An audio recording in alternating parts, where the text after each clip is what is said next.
Hi, Timothy Unkert here, and in this video I'm going to demonstrate Typedef in C. So I've included my header file and I have my main function created.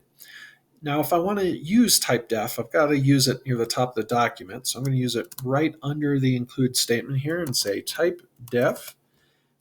And we're going to change integer, or well, we're not going to change it, but we're going to allow, instead of integer, we're going to use Billy. Okay, so I'll put a semicolon there, and what I can do now is I can say Billy main, and I can declare some integers. So I can do Billy, let's do num1, num underscore 1, num underscore 2, and num underscore return.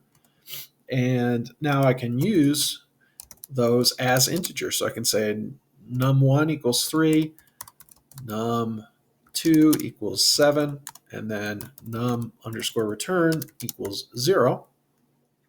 Now I can use these integers in a regular printf. I can say %d plus %d equals %d, and then I can pass in num1, num2, and num1 plus num2.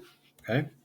At the end, I could return, and instead of using 0, I could do num underscore return, like so, and it's going to work the same. Okay, so this is kind of a little bit of a silly example, but you can use Typedef to rename your structures if your structure descriptions are getting a little too long. As we've seen in previous videos, I've talked about structures, so you could use Typedef in that kind of instance and in other instances in C.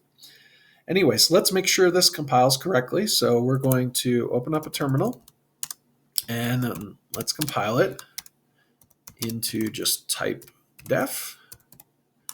And now let's run it. Okay. And we see 3 plus 7 equals 10. Now let me exit out of here and just fix this. I do want to have a /n there. All right. And now let's recompile. Okay. And rerun.